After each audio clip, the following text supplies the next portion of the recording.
3절에서 5절 말씀 보겠습니다.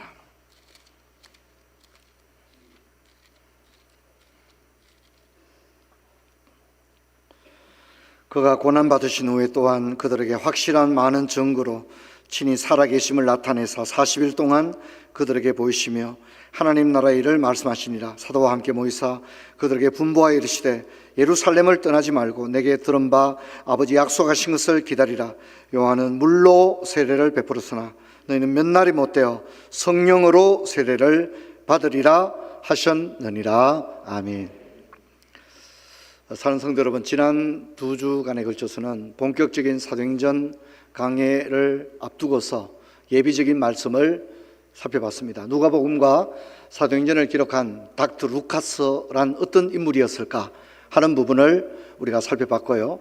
또 지난주에는 신약 27권 가운데 유일한 역사서인 사도행전은 복음서와 서신서를 단단하게 연결해주는 체인과 같은 역할을 한다, 그렇게 말씀을 했습니다.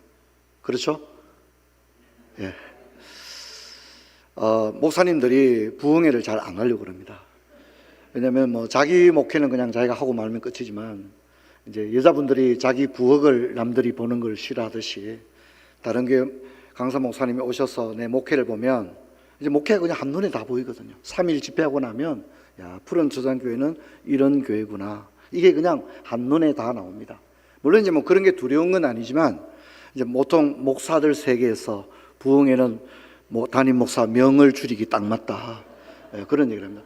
웃을 일이 아니고요. 저도 요즘 거의 잠을 못 자고 있습니다. 너무 보통 스트레스가 아닙니다. 보통 스트레스가 아닙니다. 여러분, 우리가 부흥회 앞두고 여러분 잘해야 되는 것은 일단 그냥 웃기 바랍니다. 웃게. 대구 분들은 그냥 있어도 뭐 하는 것처럼 보이는 겁니까?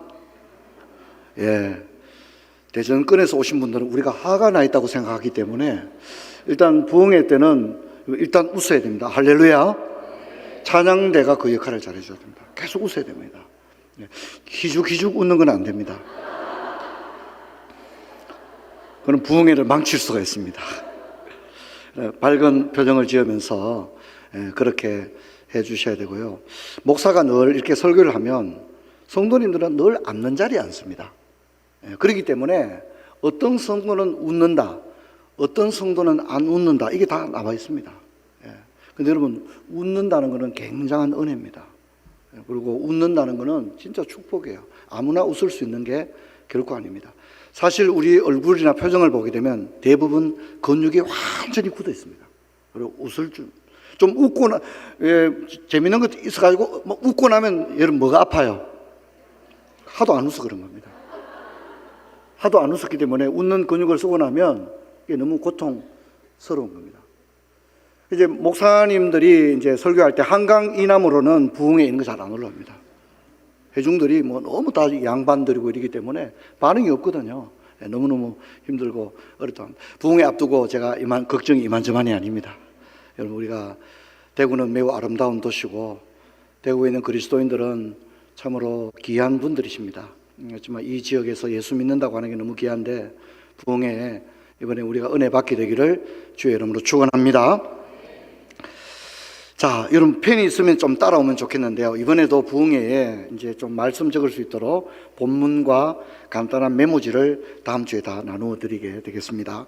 자, 여러분 먼저 사도행전 1장 1절과 2절은 이게 누가복음입니다. 사도행전 1장 1절 2절은 누가복음을 정리해 놓은 겁니다. 이게 누가복음입니다. 자, 그리고 오늘 읽었던 3절부터 읽지 않았던 11절까지가 부활하시고 성천하시기까지의 40일 동안의 여정을 그리고 있는 겁니다. 여정을 그리고 있는 겁니다. 자, 그리고 이제 본격적인 사도행전은 1장 12절부터 시작되는 거예요. 1장 12절부터가 교회의 역사가 본격적으로 전개되고 있다, 그렇게 이야기를 할 수 있습니다. 오늘 설교 제목이 AD 1세기입니다. AD 1세기. 그래서 여러분, 우리가 연대를 이야기할 때 BC와 AD를 쓰죠. BC는 여러분 잘 아는 대로 기원전, 주님이 오시기 전, 비포 크라스트에서 이니셜을 따서 BC라고 하는 겁니다. 그리고 이제 우리가 주님이 오신 시대, 주님이 태어나신 것이 사실은 AD 1년입니다. AD 1년. AD 0은 없습니다. 0은 없어요. 1개념입니다. 1개념. 그래서 여기에 대해서 굉장히 재밌는 얘기들이 많습니다. 이게 이제 BC와 AD라고 하는 연대 표기를 만든 게 이 6세기경에 만든 걸로 나와 있거든요. 근데 이제 그때는 수학의 개념에서 0이 없었다고 그래요. 실제로 0이 없었다고 그래요. 그래서 아마 예수님 태어난 해를 AD 0, 오늘날로 했다면 그렇게 할 수 있다고 생각해요. 근데 그 시대에는 0의 개념이 없었기 때문에 예수님이 태어난 해는 AD 1년, 이렇게 이제 카운팅을 했을 거라고 생각합니다. 그렇게 잡으면 지금은 AD 몇 년입니까? AD 2026년. 예수님 태어난 지 2026년인데 그렇지 않습니다. 제가 오늘 그런 얘기를 조금 하려고 합니다. 자, 어쨌든 이제 그 BC AD라는 말을 쓰는데 예루살렘이 함락이 2번 되었는데 첫 번째 예루살렘 함락이 BC 587년인데 여기 BC 586년, 88년 또는 87년 연대를 두 가지를 다 사용을 하는데요. 자, 이건 무슨 얘기냐면 예수님이 태어나기 588년 전에 예루살렘이 무너졌다 이런 얘기죠. 그죠? 자, 그런가 하면 예루살렘은 또 무너집니다. 예수님이 예언했어요. 예루살렘이 무너질 거다. 예수님 보고 우셨어요. 그렇죠? 우시면서 돌 하나도 돌 위에 남지 않을 것이다. 근데 실제로 또 그렇게 됩니다. 이게 예수님이 태어나신 지 70년이 되던 AD 70년에 로마의 티투스 장군에 의해서 예루살렘이 완전히 함락이 되어지거든요. 자, 이때 AD 70년이라고 하는 것은 뭡니까? 예수님이 태어난 지 70년이 경과하던 해를 이야기를 합니다. 물론 우리가 이제 그렇게 뭐 AD, BC 안 쓰는 분도 있지만 대부분 이제 교수님들 논문 쓰고 이럴 때는 연대를 그냥 밝히지 않습니다. 반드시 BC, AD를 반드시 붙여서 연대 표기를 사용하는 것을 볼 수 있습니다. 자, 그럼 이걸 누가 만들었느냐? 로마의 수도자이자 역사학자였던 디오니시우스 엑시구스라는 사람이 이걸 만들었다고 합니다. 이걸 만든 이유는 부활절 날짜 계산하는 게 너무 힘들었다는 거죠. 그래서 이제 예수님 태어난 해를 만들기 위해서 BC 이 개념을 도입했는데 문제는 이제 나중에 세월이 흘러보니까 이 엑시구스, 디오니시우스 엑시구스가 계산을 잘못한 거예요. 그래서 이제 나중에 연대 디오니시우스 엑시구스가 계산한 그 연대에 의하면 헤롯 왕이 AD 5년에 죽은 게 되는 거예요. 그러면 안 맞죠. 그렇죠. 그죠? 그러면 안 맞지 않습니까? 그래서 이제 실제의 카운트를 하게 되면 예수님은 우리가 통상적으로 생각하면 AD 1년에 태어나셔야 되는데 그렇죠. 그죠? 기준이 그런 건데 이 엑시구스가 계산을 잘못했기 때문에 실제로 예수님이 태어나는 해는 AD 1년이 아니라 어떻게 해요? AD 5년으로 학자들이 대부분 그렇게 봅니다. 혹시 물어볼 사람이 아무도 없겠지만은 그래도 이게 우리 주님의 연대잖아요. 그렇지 않습니까? 그래서 이 AD는 라틴어 이니셜을 가져왔습니다. 아노 도미니, 우리 주님의 시대. 이렇게 얘기를 합니다. 이렇게 만들어졌습니다. 자, 그러면 구약 성경의 39권은 일관되게 메시아가 올 것이다 이런 얘기를 합니다. 메시아가 올 것이다. 자, 그럼 메시아가 언제 오느냐? 메시아가 언제 오느냐? 갈라디아 4장 4절이 답을 말하고 있어요. 메시아가 언제 오느냐? 언제 온다고요? 때가 찰 때 온다고 말합니다. 때가 찰 때 왔다는 겁니다. 도대체 무슨 때가 찼을까? 때가 딱 찼을 때 예수님이 아무 때나 랜덤으로 오신 게 아니라 주님이 오셔야 될 때가 있었다는 겁니다. 그때가 완전히 무르익었을 때 결정적인 just time, 결정적인 순간에 주님이 왔다고 사도 바울이 말하고 있는 겁니다. 정확한 날짜에 주님이 오셨다는 거예요. 그러면 주님이 왜 언제 오셨느냐? 주님이 로마 시대에 오셨습니다. 이 때가 찼다는 얘기는 로마 시대를 의미하거든요. 그래서 여러분 우리가 1년 동안 살펴볼 사도행전은 로마 시대의 이야기입니다.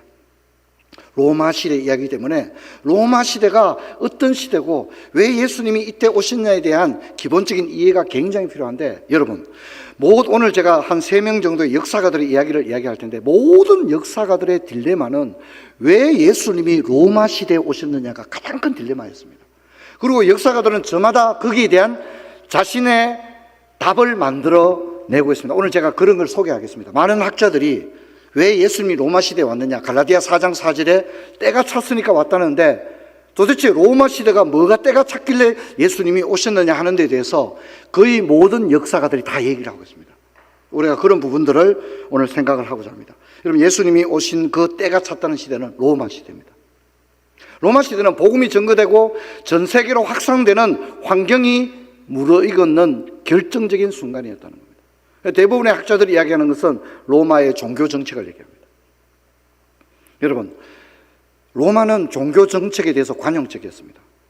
어떤 종교를 믿든지 최소한 그걸 가지고 국가가 강제하려고 하지 않았다는 거죠. 신앙의 자유를 허용했다는 거죠. 이들은 개인이 무엇을 믿든지 그걸 가지고 국가가 왜 이걸 믿느냐라는 식으로 말하지 않으려고 했다는 겁니다. 그래서 우리가 사도행전을 읽어보면 갈릴리의 소수의 제자들이 예수는 부활했다고 말하고, 유대인들은 뭡니까? 아니다, 예수는 부활하지 않았다고 이야기하거든요. 그걸 가지고 유대인들이 누구를 고소합니까? 사도 바울을 고소하거든요. 그러면 로마 정부는 여기에 대해서 맞느냐 틀리냐는 얘기를 안 합니다. 너희들이 알아서 해라. 그냥 그들의 문화와 종교를 수용하는 쪽으로 나가게 됩니다. 뿐만 아니라 로마가 가진 중요한 정책 중에 하나가 로마 시민권을 어떻게 주었느냐는 겁니다. 로마는 로마인들에게만 순수 혈통적으로 로마인들에게만 시민권을 준 게 아니라 모든 사람에게 시민권을 주었다는 것입니다. 그 말은 뭐냐면 유대인 크리스찬들, 여러분 유대인들은 로마인입니까? 아닙니까? 아니죠. 그런데 유대인들도 무엇을 취득할 수 있다고요? 로마 시민권을 취득할 수 있었다는 겁니다. 순수 혈통의 로마인들이 아니더라도, 로마 족속이 아니더라도 로마라고 하는 넓은 영토에 있는 모든 사람들은 합법적으로 시민이 될 권한을 가지게 되었다는 거죠. 여러분, 이걸 뭐 의미하냐면 나중에 어떤 크리스찬들도 다 뭐가 될 수 있다고요? 로마 시민권이 돼요. 중국은요, 크리스찬들은 공산당원 원서 입수가 안 됩니다. 자기 종교가 기독교인이다, 공산당원이 안 됩니다. 안 받아줍니다. 근데 로마는 그렇지 않았다는 거죠. 여러분, 이것이 굉장히 중요한 포인트입니다. 그래서 많은 역사학자들이 결정적인 한 지점을 이야기할 때 시민권 얘기를 합니다. 근데 여러분, 이 시민권이 가장 잘 준 지역이 있었어요. 그게 뭐냐면 로마 시대의 주요한 도시가 있었습니다. 로마가 있었고요, 그 다음에 예루살렘이 있었고요, 그 다음에 알렉산더가 자신의 이름을 땄던 도시가 알렉산드리아가 있었습니다. 그리고 유명한 콘스탄티누스라는 사람이 자기 이름을 따서 도시를 하나 만드는데 그게 콘스탄티노플입니다. 근데 여러분, 이 도시들 가운데 대표적인 도시였지만 시민권을 원수만 내면, 그냥 자격만 되면 누구에게나 편견 없이 시민권을 주었던 가장 열린 도시가 어디였냐면 암디옥이었습니다. 수리아 암디옥이었습니다. 여러분, 사도 바울과 바나바가 어디서 파송을 받죠? 암디옥에서 파송을 받죠. 그래서 우리가 암디옥 교회 이야기를 들어보면 거기에 지도자들이 나오는데 인종이 다문화를 가지고 있습니다. 굉장히 다양한 사람들이 교회의 리더가 되어 있다는 것을 볼 수 있습니다. 여러분, 이것이 로마의 종교 정책이 만일 강압적이었다면 소수의 제자들이 예수 부활을 전하려고 했을 때 그 복음은 땅끝을 향해 나가지 못한 채, 예루살렘도 벗어나지 못한 채 그들은 다 죽었을 것입니다. 하지만 로마가, 유대인들은 박해를 하지만 로마는 제자들을 박해하지 않았다는 거죠. 그러므로 복음이 합법적으로 로마를 향해 뻗어나갈 수가 있었습니다. 로마의 넓은 영토와 잘 정비된 해상교통로는 사도들이 전 유럽으로 지중해를 벗어나서 복음을 전하는 결정적인 역할을 했고요, 가장 중요한 것은 언어입니다. 언어. 여러분, 만일 이 복음이 아람어로 기록됐다면 어떻게 할까? 여러분, 예수님은 헬라어를 쓰지 않았습니다. 예수님은 히브리어를 쓰지 않았습니다. 예수님이 썼던 언어는 아람어입니다. 아람어. 성경에 아람어가 나옵니다. 엘리 엘리 라마 사박다니, 이런 게 아람어입니다. 예수님이 썼던 말이 아람어입니다. 아람어. 그런데 여러분, 예수님과 베드로가 썼던 언어인 아람어로 성경을 기록했다면 성경이 지중해를 넘어 유럽 전역으로 복음이 전해질 수 있습니까? 없습니까? 없죠. 사람들은 아람어를 모르니까. 히브리어로 기록돼도 나갈 수가 없는 것입니다. 그런데 놀랍게도 성경은 헬라어로 기록이 됐다는 것입니다. 여러분, 로마의 공식 언어는 라틴어입니다. 하지만 로마라는 나라가 어떻게 생겼냐면 알렉산더가 헬라 제국을 세웠습니다. 넓은 영토를 가졌죠. 그런데 알렉산더가 광적일 정도로 집중했던 알렉산더의 정책이 뭐냐면 언어의 통일이었습니다. 알렉산더는 넓은 헬라 영토를 가진 다음에 이 많은 다양한 민족들을 인도하기 위해서는 언어가 하나여야만이 어떻게 해요? 통제할 수 있다고 생각했어요. 그래서 무엇을 보급합니까? 헬라어를 보급합니다. 그러니까 1세기 당시에 우리가 사도행전에 읽는 이 여기 모인 군중들은 모든 사람이 무엇을 읽고 듣고 쓸 수 있었다고요? 헬라어를 읽고 듣고 쓸 수 있다는 겁니다. 그렇기 때문에 성경이 헬라어로 기록되었습니다. 여러분, 그러면 로마의 넓은 영토에 알렉산더가 죽고 난 다음에 알렉산더의 아들들이 로마 시대를 열게 되거든요. 로마 제국이 이제 여러 왕조로 나누어서 로마라는 나라가 큰 제국을 이루게 되는데, 로마의 그 넓은 영토, 다양한 민족과 다양한 도시가 있지만 언어는 헬라어였다는 겁니다. 그러므로 신약 성경은 가는 곳마다 교회가 세워지고 동일한 말씀을 읽게 된 줄로 믿습니다. 이것이 로마 시대에 일어난 일이었습니다. 제가 제 신방을 가보면 집집마다 이 책이 다 있는 것 같더라고요. 저는 이제 책 좋아하기 때문에 무슨 책이 있는가 뭐 이렇게 보거든요. 보는데 거의 집집마다 이 책이 있더라고요. 오늘 이 책이 없는 집은 빨리 이 책을 사든지 하시길 바랍니다. 이게 뭐냐면 시노 나나미의 로마인 이야기라는 책입니다. 아마 이 책은 누구나 다 읽어봤을 겁니다. 시노 나나미는 알다시피 예수 믿는 사람이 아닙니다. 이 사람은 완전히 불신자입니다. 그런데 시노 나나미가 로마인 이야기 시리즈를 쓰면서 시노 나나미에게 도무지 해석되지 않는 게 한 가지 있었어요. 딜레마가 있었어요. 그게 뭐냐면, 어떻게 교회가 로마를 통하여 성장할 수 있었을까? 그런데 중요한 거는 로마는 망했습니다. 그런데 뭐는 살아남았다고요? 교회는, 기독교는 살아남았다는 거예요. 그게 너무너무 시노 나나미가 궁금했습니다. 그래서 시노 나나미가 자기의 그런 생각들을 묶어서 14권은 책 제목 자체가 그리스도의 승리. 여기 그리스도의 승리란 말은 알렉산더는 죽었지만 그리스도는 승리했다, 이런 뜻을, 이니셜을 가지고 있는 겁니다. 그래서 그런 얘기가 있는데, 시노 나나미가 이런 얘기를 합니다. 로마는 넓은 영토를 전쟁을 통해서 정복했다는 겁니다. 넓은 영토를 칼을 가지고 로마를 만들었어요. 그런데 칼로 넓은 제국은 만들었지만 칼로 채워지지 않는 영역이 있더라는 거죠. 모든 다른 나라 거를 다 가져오고 다 자기 거 만들었습니다. 이해되겠죠? 언어도 하나로 통일시켰어요. 그래도 칼로 정복되지 않는 하나가 있었다는 거죠. 이게 시노 나나미 얘기예요. 집에 가서 읽어보시기 바랍니다. 그래서 이제 시노 나나미가 유명한 말을 합니다. 이런 얘기합니다. 로마는 칼을 내려놓고 십자가를 받아들였다. 그러니까. 왜냐하면 칼로서는 채워지지 않는 게 있더라는 거죠. 그래서 로마는 칼을 내려놓고 십자가를 받아들였다, 이렇게 합니다. 여러분 알다시피 로마는 전쟁과 암살, 내전, 권력 다툼, 그리고 세상에 좋은 것이, 우리 그러잖아요. 길은 로마를 향한다, 뭐 이런 얘기 있잖아요. 그죠? 세상에 좋은 것은 다 로마로 보이는데 그것으로는 채워지지 않다. 그 정도 되면 로마가 진짜 좋아야 되는 거예요. 진짜 로마인들은 행복해야 되는데 그렇지 않더라는 거예요. 칼로서 채워지지 않는 부분이 있더라는 거죠. 그래서 로마는 칼을 내려놓고 십자가를 받아들였다. 시노 나나미가 그런 말을 했습니다. 실제로 로마는 주후 313년경 콘스탄티누스 대제 때 밀라노 칭행을 통하여 기독교를 박해하지 않습니다. 인정을 합니다.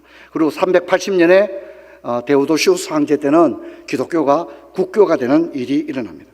이런 고민을 했던 또 한 명의 역사가가 아놀드 토인비입니다. 그는 역사 연구라고 하는 대작 시리즈에서 똑같은 고민을 합니다.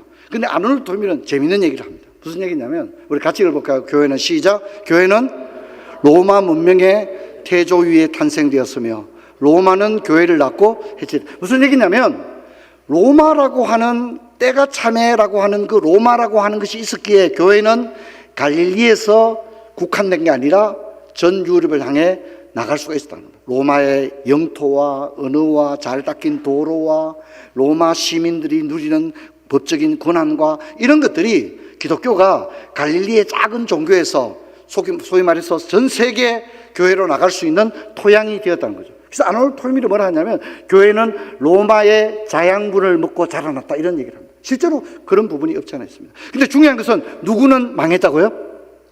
로마는 망했다는 거예요. 그럼 로마도 망하면 로마의 자양분을 받고 큰 종교로 성장했던 기독교도, 로마가 멸망하면서 기독교도 함께 어떻게 해야 됩니까? 멸망해야 되는데 로마는 멸망했지만 기독교는 멸망하지 않았다는 거죠. 그게 아놀드 토인비가 가지는 이유였습니다. 여러분 성경을 생각해 봅시다. 이스라엘이 망했습니다. 예루살렘이 느부갓네살이 와서 완전히 망해버렸습니다. 그리고 포로로 다 끌려갔습니다. 예배 끝났습니다. 예배를 드리지 않습니다. 여러분 그러면 여호와 종교는 끝났습니까? 그렇지 않습니다.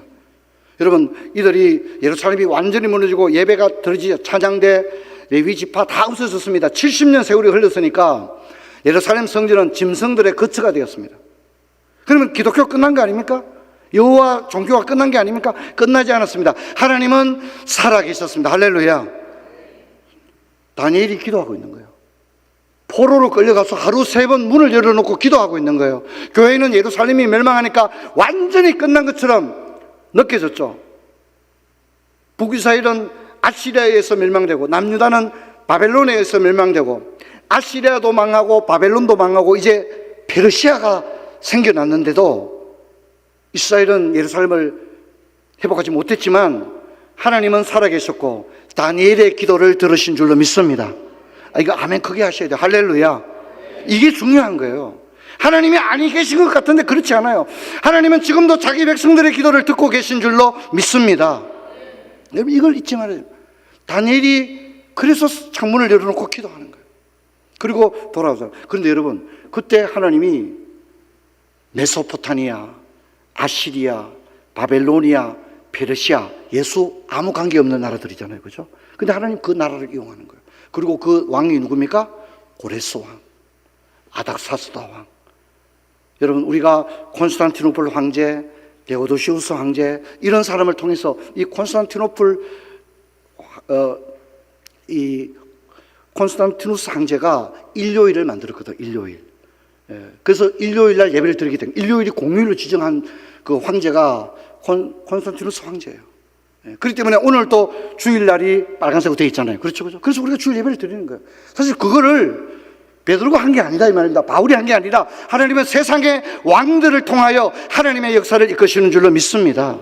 여러분 이걸 잊지를 말아야 됩니다. 굉장히 중요한 얘기입니다.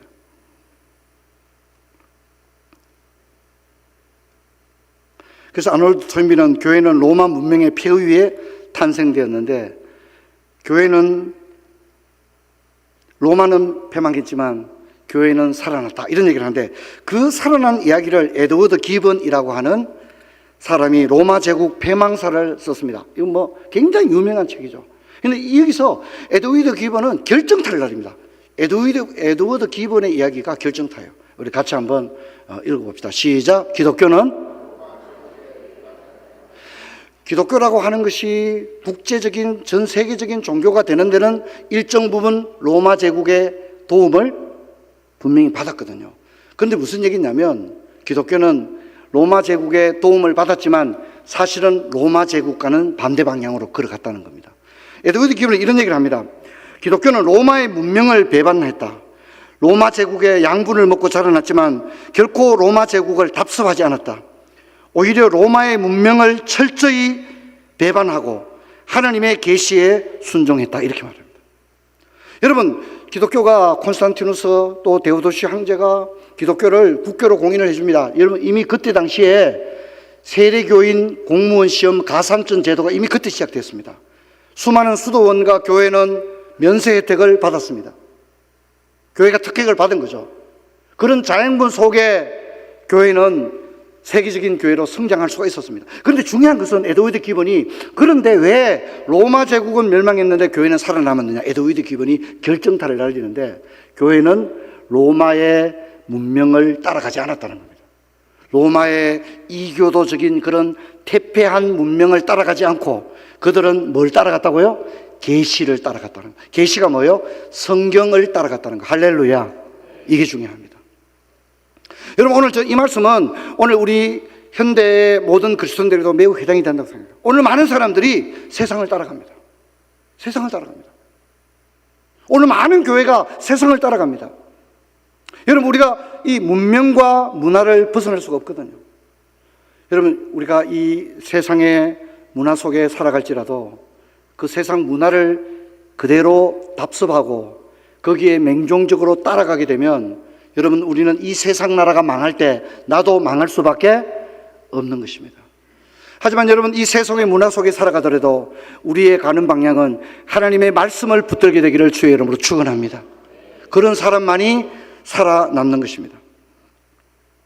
여러분 오늘 우리가 살펴보려고 하는 이 사도행전은 루카스가 이제 이런 이야기를 들려주고 싶은 겁니다. 사도행전 1장 8절에 성령이 임하시면 예루살렘과 온 유대와 사마리아 땅끝까지 이르러 증인이 될 것이다 하는 얘기를 하고 싶은 겁니다. 그리고 마태복음 28장에 모든 민족으로 제자를 삼아라, 이거를 보여주려고 하는 겁니다. 그 얘기가 사도행전에 나오는 얘기입니다. 영상을 한번 보도록 할 텐데요. 우리 푸른 초장교회도 하나님의 은혜로 30년이라고 하는 역사적인 순간을 맞게 되었습니다. 영상을 잠시 보도록 하겠습니다.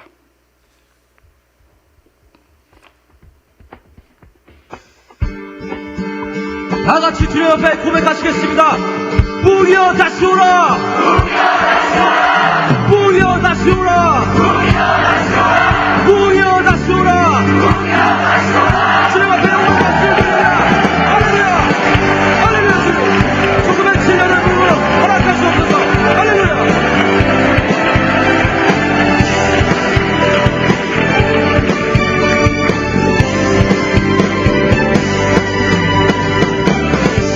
이 땅 위에 진정한 회개가 있었을 때 주의 교회는 빛이 되기 시작하였네.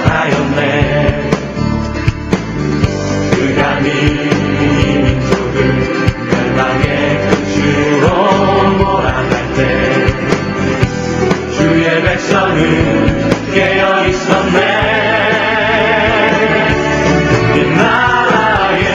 진정한 파수꾼 주님의 백성들아, 우리 삶을 주 앞에 불태우며 다시 한번 모두 함께 일어나자.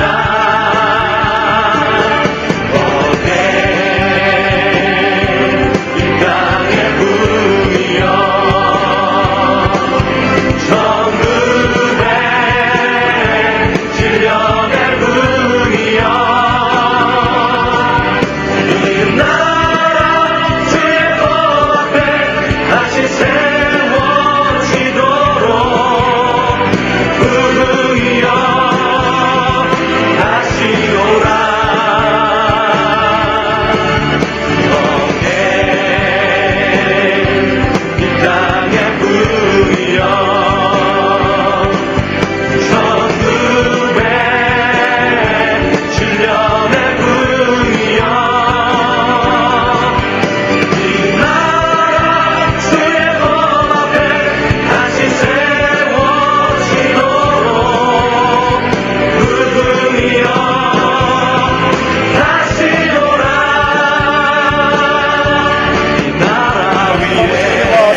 어둠과 우상과 참으로 소망 없는 땅에 선교사님들을 통하여 복음을 주시고 이 민족에게 소망을 주신 하나님께 감사합니다.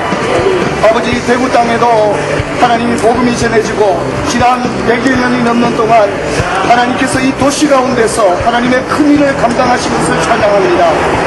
아버지께서 우리 푸른 초장교회를 세워주시고 이 달서구 성서 지역에서 하나님의 귀한 사명을 감당하게 하시고 지난 시간 동안에 함께 하신 하나님을 찬양합니다. 이제 우리 교회를 더 크게 쓰시려고 이렇게 기적성전을 시작하게 하셨는데 아버지, 이 전을 통하여 하나님의 놀라운 기적의 역사가 일어나게 하여 주시옵소서. 주님의 백성들아, 우리 삶을 주 앞에 불태우며 다시 한번 모두 함께 일어나자.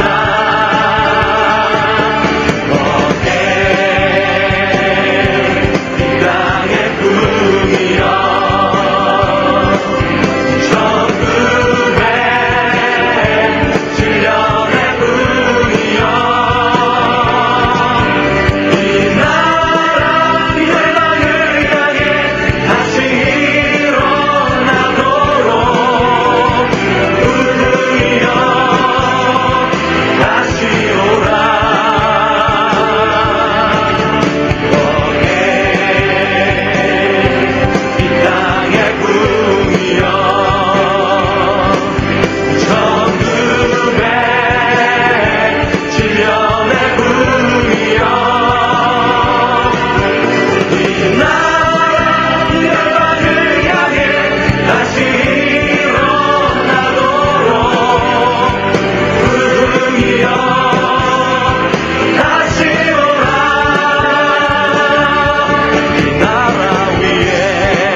예배당을 보면서 하루에 한두 번씩 그 다리 앞에 지나갈 때마다 저는 교회가 우리 지역에 있을 때 참다. 여러분, 우리 교회가 그저 종탑을 높은 교회가 아니라 그저 사거리에 번듯이 선 교회가 아니라 정말 이 지역사회를 섬기는 주님의 종들이 될 수 있기를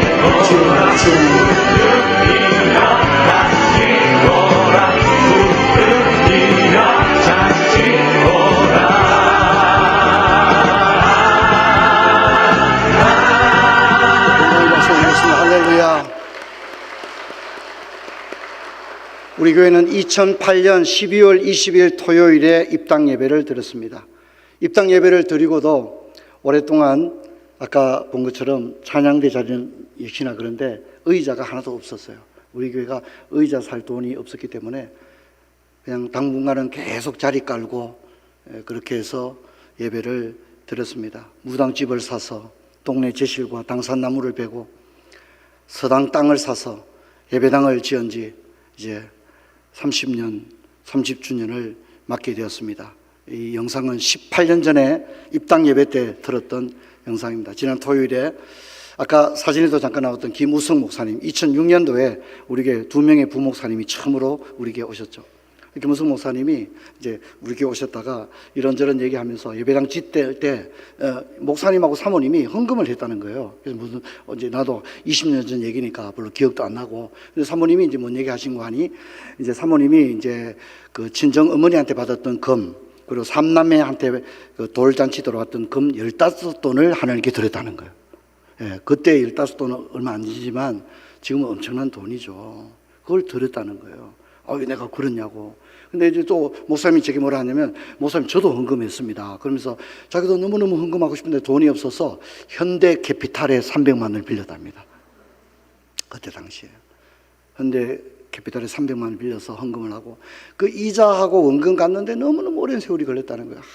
계속 힘들게 그 이자를 갚았기 때문에 자기가 기억난다는 거예요. 근데 그랬냐고. 나는 기억도 안 난다. 그러니까 목사님 어떻게 기억이 안 납니까? 목사님이 그때 저 불러놓고 막 뭐라 했잖아요. 막 뭐라 해서 제가 뭐라 했다는 거예요.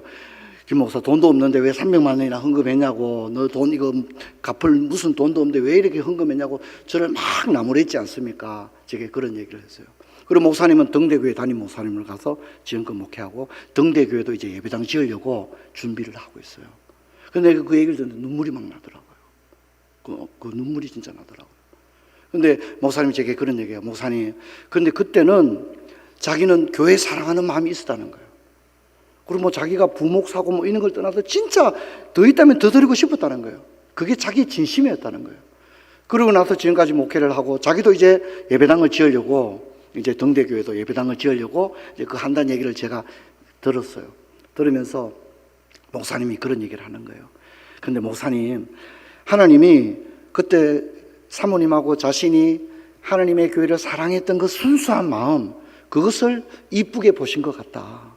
그래서 지금까지 목회하면서 성도들이 아무도 자기 목회하는데 좀 힘들게 하지 않고, 또 여러분 알다시피 김 목사님이 딸 시집을 진짜 잘 보냈습니다. 얼마나 잘 보냈는지는 개인적으로 얘기하시면 제가 말씀드리도록 하겠습니다. 진짜 딸을 결혼을 잘 시켰거든요. 근데 이제 목사님이 그런 얘기를 해요. 자기가 목회하면서 지금까지 살아보니까 하나님이 자기가 교회를 사랑했던 그 마음을 하나님이 이쁘게 보신 것 같다. 그런 얘기하더라고요. 우리가 저 예배당을 지을 때 당시에 중국에 있었던 강수환 선교사님도 건축 헌금을 1,000만 원을 했습니다. 우리가 예배당을 지을 때 너무 힘들다 얘기 들으니까 선교사님들에게 적립하는 은퇴연금이 있습니다. 그 돈을 1,000만 원을 미리 땡겨 대출받아 가지고 1,000만 원을 헌금을 했습니다. 여러분, 지금 우리가 드리고 있는 이 예배당은 미라클 컴플렉스입니다. 기적의 예배당입니다. 여러분, 저는 이런 얘기를 드리고 싶어요. 저는 올 한 해 제가 작년부터 계속 기도해 오는 게 있어요. 올 한 해 30주년에 진짜 우리 그동안에 우리 고생했는 성도님들, 우리 부처의 성도님들, 하나님 좀 복 많이 주세요. 하나님께서 넘치는 은혜 주세요. 제가 이제 그렇게 기도하고 있습니다. 여러분, 이번에 우리가 부흥회를 합니다. 부흥회 쉽지 않습니다. 아까도 얘기했지만. 근데 이런 말씀 드리고 싶어요. 야, 이번에 부흥 강사 누구야? 그런 거 신경 쓰지 마십시오. 여러분, 이번에 부흥회는 그 자체로도 의미가 있는 줄로 믿습니다. 아멘. 그게 합시다. 할렐루야. 저는 이 자체가 의미가 있다고, 부흥 강사가 어떻게 설교하느냐가 중요한 게 아니라 이 자체가 이미 의미가 있다고 생각해요. 그래서 여러분 이번 부흥회 때 일정을 다 비워놓으시고 자녀들과 함께 올라와서 여러분 뭐 아이들이 뭘 압니까? 그런 얘기 하지 마십시오. 지금 초등부는 10년 후 우리 교회가 40주년 될 때 얘네들은 다 대학부입니다. 대학부. 그렇기 때문에 역사를 함께 공유하기 위해서 이번에 하는데, 지난 금요 홀파 때 오신 분들은 아시겠지만 진짜 우리 교회 금요 기도에 많은 분들이 와서 함께 찬양하고 너무너무 은혜로웠습니다. 여러분 이번 금요일 또 오시고 또 이번 부흥회 때도 오셔서 뭐 그냥 뭐 따지려고 오지 마십시오. 진짜 나도 이 역사적인 순간에 하나님이 주시는 은혜를 받아야 되겠다. 할렐루야. 어린아이처럼 순수한 마음으로 은혜를 사모하는 그런 마음을 가지고 우리 주의 전에 올라오는 그런 역사가 있기를 주의 이름으로 축원합니다. 자리에서 일어나겠습니다. 아버지 감사합니다. 하나님은 12 제자들 참 어쩌면 오합지졸 같은 제자들이었지만 하나님께서는 로마 시대의 모든 행정과 시대적 상황을 사용하셔서 복음이 예루살렘으로부터 땅끝까지 이르게 하였습니다. 아버지, 우리 푸른 초장교회도 심히 작고 미약한 교회였지만 생각지도 않은 이곳에 예배당을 짓게 하시고 어려운 가운데 성도들이 오늘까지 30주년을 맞게 되었습니다. 아버지여, 30주년 맞은 우리 모든 성도님들 하늘 문을 여시고 축복하여 주시옵소서. 아버지, 이 순간에 우리가 하나님의 은혜를 간절히 사모하며 아버지 이번 부흥회 때 우리 자녀들과 다 함께 올라와서 역사적인 순간에 이 현장에 있게 하시고 하나님께서 부어주시는 풍성한 은혜를 경험하는 부처의 모든 성도들 되게 하여 주옵소서. 주 예수 그리스도 이름으로 기도하옵나이다.